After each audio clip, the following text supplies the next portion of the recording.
Hello, ako si Jaime, ang direktor ng Q Cinema short film, Ang Pagliligtas sa Dalagang Bukid.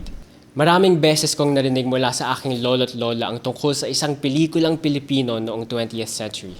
Kinakwento nila sa akin na isa siya sa mga pinakaunang pelikula sa Pilipinas, ngunit kakaunti lamang ang nakapanood nito.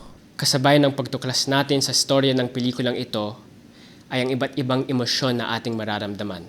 Ang kwento na ito ay nagmula sa taong 1921 sa isang nasusunog na studio. Susubukang iligtas ni Joaquin ang film reel ng unang pelikulang pinanood niya, ang pelikulang Dalagang Bukid.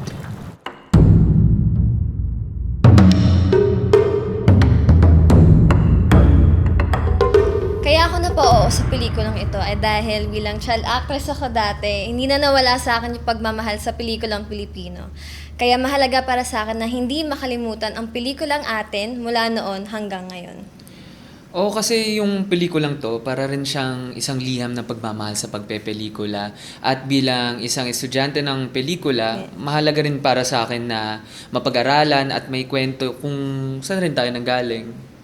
Sa panahon kung kailan ang history ay often revised at ang katotohanan ay hindi binibigyan ng kahalagahan, it is our mission as storytellers and artists to preserve these truths, the truth that connects us as Filipinos.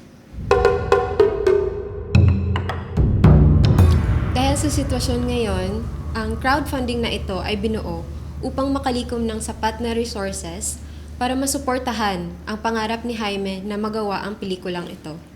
Para sa karagdagang impormasyon, pwede niyong bisitahin ang tinyurl.com/dalagangbukid. Pledge. Sama-sama nating pag-usbungin at suportahan ang pelikulang Pilipino. Samahan niyo kami sa pagliligtas sa Dalagang Bukid.